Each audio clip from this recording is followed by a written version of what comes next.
Lazare, parfois tu ressens un grand vide. Ne continue pas à chercher. Va au pied du Seigneur Jésus-Christ comme Marie, car parfois tu ne sais pas ce que tu veux comme Matt. C'est l'Éternel qui te manque, comme Abraham était dans l'idolâtrie. Ses parents furent idolâtres, mais c'est par la foi qu'Abraham est parti sans savoir où il allait.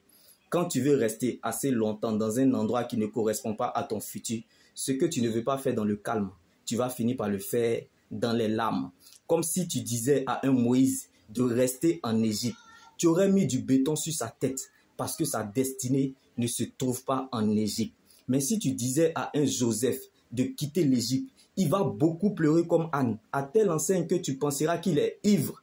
Parce que sa tête de bénédiction est l'Égypte.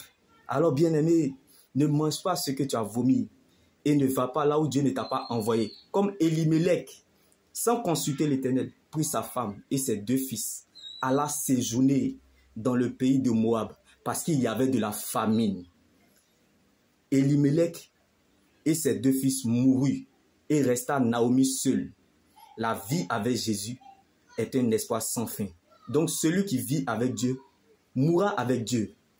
Mais celui qui vit sans Dieu mourra sans Dieu, car la vie sans Christ est une fin sans espoir.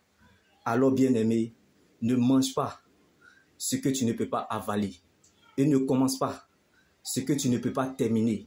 Comme l'ange apparut à Joseph et lui dit, lève-toi, prends le petit enfant et sa mère, fuis en Égypte jusqu'à ce que je te parle. Mais à un Jacob, je te garderai partout où tu iras. Mais à un David, jusqu'à ce que je sache ce que Dieu fera de moi.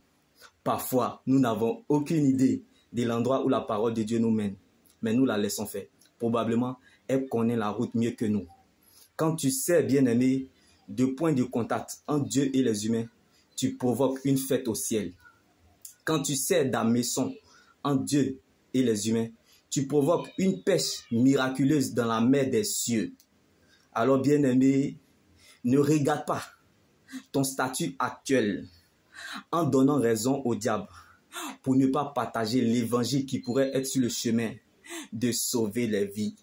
Fais-le pour le Seigneur, car l'Éternel s'en souvient toujours de la semence que l'on fait pour son œuvre.